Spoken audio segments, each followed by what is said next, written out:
जहां मोदी सरकार लोगों को अब नौकरी देने की दिशा में अपना बड़ा कदम बढ़ाने जा रही है। ये बात खुद सरकार की तरफ से बताई गई, जहां प्रधानमंत्री कार्यालय की तरफ से मंगलवार की सुबह ट्वीट कर यह बताया गया कि 10 लाख नौकरी मोदी सरकार देने जा रही है। पीएमओ ने जी हाँ, नमस्कार दोस्तों, बिल्कुल सही सुना आपने। अगर आप लोग भी वाकई के तौर पे रेलवे विभाग की भर्ती का लंबे टाइम से इंतजार कर रहे थे, तो आप सबका यहाँ पर इंतजार पूरे तरीके से खत्म होने वाला है, क्योंकि दोस्तों सेंट्रल रेलवे ने बहुत बड़ी वैकेंसी निकली है group D and B and A and C के।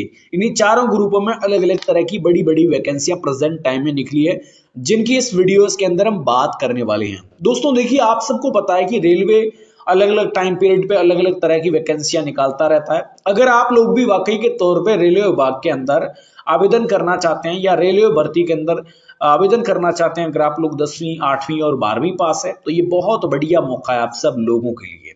भाइयों, अगर आपकी एज भी 18 साल है, यानी कि दोस्तों आपकी उम्र भी 18 साल है और अभी रेलवे के अंदर जॉब करना चाहते हो, तो आज का ये वीडियो आप सबके लिए बहुत ही ज्यादा महत्वपूर्ण रहने वाला है। खास तौर पे उनके लिए जो वाकई के तौर पे 10वीं या 8वीं या 12वीं पास है, उन सब के लिए, क्योंकि यहाँ पर जो इस तरह की जो भर्ती है, वो यहाँ पर कहने का मतलब है कि बहुत बड़े काम की वैकेंसी रहने वाली, बहुत बड़ी वैकेंसी आप सब लोगों के लिए रहने वाली है। अगर आप लोग भी वाकई के तौर पे रेलवे की इस तरह की बड़ी वैकेंसी के माध्यम से वाकई के तौर पे बेनिफिट लेना चाहते हो, इस तरह की वैकेंसी का लाभ लेना चाहते हो, तो वाकई के तौर पे ये वीडियो आप सबकी बहुत ही ज्यादा मदद एंड हेल्प करेगा। इस वीडियोस के माध्यम से मैं आपको रेलवे विभाग की पूरी जानकारी अच्छे तरीके से बताऊंगा। अगर आप भी रेलवे विभाग की इस तरह की भर्ती में वाकई के तौर पे जॉब करना चाहते हैं, तो आप सब लोगों के लिए बहुत ही बढ़िया और शानदार मौका रहने वाला है। इस मौके के माध्यम से आप वाकई के तौर पे रेलवे विभाग के अंदर जॉब ले सकते हैं, ठीक है ना। अगर आप भी रेलवे विभाग के अंदर जॉब करना चाहते हैं, तो बहुत ही बढ़िया मौका है आप सब लोगों के लिए। इस वीडियोस के माध्यम से मैं आपको सारी की सारी जानकारी अच्छे तरीके से बताऊंगा। वाकई के तौर पे रेलवे विभाग की पूरी इंफॉर्मेशन आप लोगों को प्रोवाइड करूंगा। इस इंफॉर्मेशन के माध्यम से आप लोग वाकई के तौर पे रेलवे विभाग के अंदर जॉब ले पाएंगे। तो चलिए वीडियो में आगे बढ़ते हैं और आपको रेलवे विभाग भर्ती के बारे में पूरी की पूरी पुरजोर जानकारी देते हैं। अब दोस्तों हम सबसे पहले बात करेंगे रेलवे ग्रुप डी रिक्वायरमेंट की एप्लीकेशन फीस के बारे में। जी हाँ दोस्तों, अगर आप लोग भी वाकई के तौर पे रेलवे के अंदर जॉब करना चाह रहे हैं, तो इसके लिए सबसे पहले हम एप्लीकेशन फी की बात करेंगे कि हमारा इस तरह की वैकेंसी में एप्लीकेशन फीस क्या रहेगी, एप्लीकेशन फीस का बेनिफिट्स क्या रहेगा। तो इसमें हमारा सबसे पहला रेलवे ग्रुप डी के अंदर आवेदन शुल्क सामान्य ओबीसी ईडब्ल्यूएस वर्ग के लिए 500 रुपए रखा जाएगा। सीधी बात, स्पष्ट बात, शानदार बात, ठीक है। जबकि एससी एसटी या महिलाओं के लिए यहाँ पर ये वैकेंसी जो है बेसिक तौर पे अगर हम बात करें, तो इनके लिए थोड़ा आवेदन शुल्क के अंदर छूट भी रखा गया है। यानी कि दोस्तों आपको यहाँ पर आधा देना पड़ेगा। जैसे मान लो आप बेसिक तौर पे सामान्य वर्ग से हो या ओबीसी वर्ग से हो या ईडब्ल्यूएस वर्ग से हो, तो आपको आवेदन शुल्क देना पड़ेगा 500 रुपए का। कितना? 500 रुपए का आपको आवेदन शुल्क कंप्लीट तौर पे देना पड़ेगा। और अगर आप लोग भी वाकई के तौर पे इस तरह की वैकेंसी में सबसे बड़ी चीज और सबसे बड़ा मुद्दा इस तरह की भर्ती में रहता है, वो रहता है 500 रुपए का आवेदन शुल्क है। इसमें आप सबका आधा आवेदन शुल्क आपको देना पड़ेगा। 250 रुपए तक का आवेदन शुल्क आपको इस तरह की भर्ती में देना पड़ेगा। ये चीज यहाँ पर इस तरह की भर्ती में रहने वाली है। कंप्लीट तौर पे इस बात को आप समझ चुके हैं बेसिक तौर पे, ठीक है ना।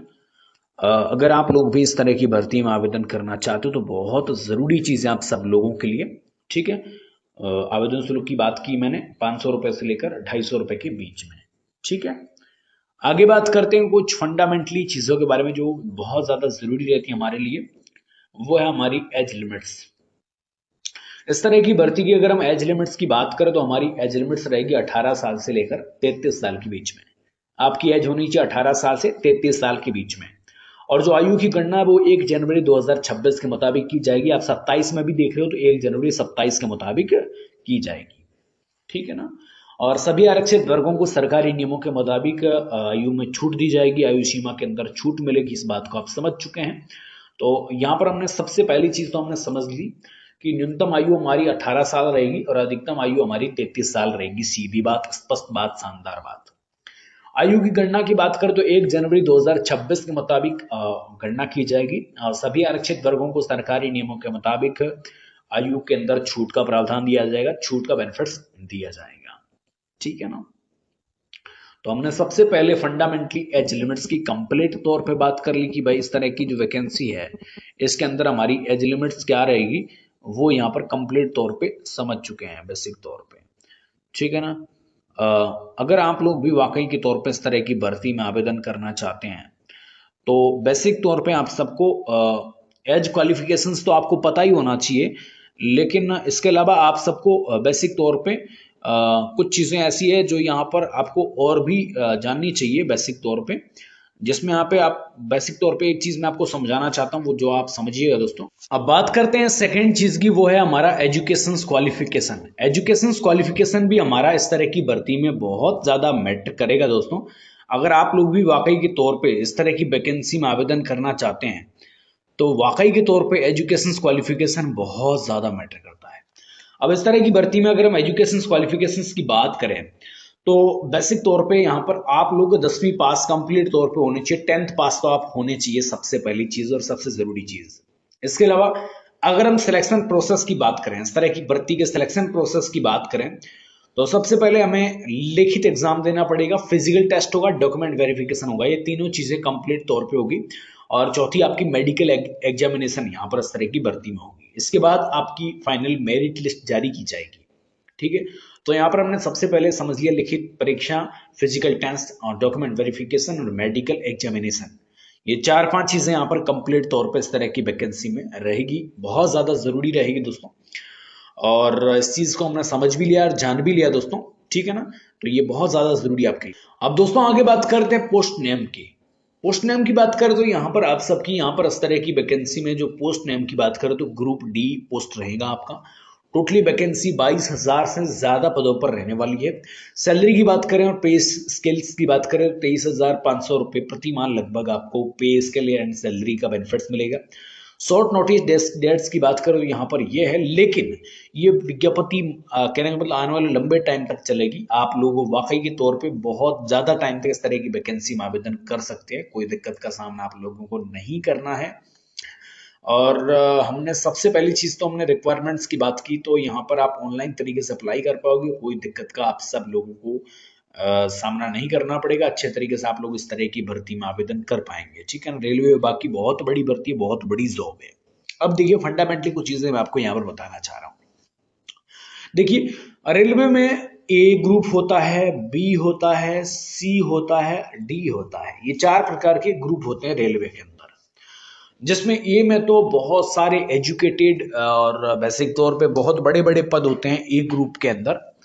और बी ग्रुप की बात करें तो इसमें भी कहने का मतलब है कि बहुत अलग अलग तरीके के पद होते हैं। सी में भी बहुत हाईएस्ट पोस्ट होती है, इससे यानी कि दोस्तों डी से बड़ी होती है। लेकिन जो डी एक ऐसा पोस्ट है जिसके अंदर छोटी छोटी पोस्टें हैं, जैसे कि मान लो सफाई कर्मी भी आते हैं इसमें, वजन उठाने वाले भी आते हैं, फाइल देने वाले भी आते हैं, जैसे मान लो बड़े कर्मचारी को फाइल देना वगैरह वगैरह काम करना, ये सारे के सारे काम आप सबको इसके अंदर करने पड़ सकते हैं। सबसे बड़ी चीज ग्रुप डी की वैकेंसी है और इस वैकेंसी को सेंट्रल वैकेंसी भी कहा जाता है, यानी कि दोस्तों भारत के तमाम राज्य के लोग इस तरह की वैकेंसी में आवेदन कर सकते हैं, कोई दिक्कत का सामना आप लोगों को नहीं करना। इस बात को आप समझ सकते हैं, जान सकते हैं, ठीक है ना। तो इस बात को आप समझ गए, सेंट्रल लेवल की वैकेंसी है, यानी कि दोस्तों केंद्र सरकार की सबसे बड़ी वैकेंसी यहाँ पर होती है रेलवे विभाग। रेलवे विभाग एक बहुत बड़ी वैकेंसी होती है, आप सबको पता है कि रेलवे के अंदर जॉब करना कोई छोटी बात नहीं है, बहुत बड़ी बात है, ठीक है। और अगर आप लोग भी वाकई के तौर पे रेलवे के अंदर जॉब करना चाहते हैं तो इससे सुनहरा अवसर आप सब लोगों के लिए हो भी नहीं सकता, ठीक है ना। तो एक बहुत बढ़िया फंडा है, बहुत बढ़िया जरिया है। इस वीडियोस के माध्यम से आप रेलवे विभाग की भर्ती के बारे में समझ चुके होंगे, जान चुके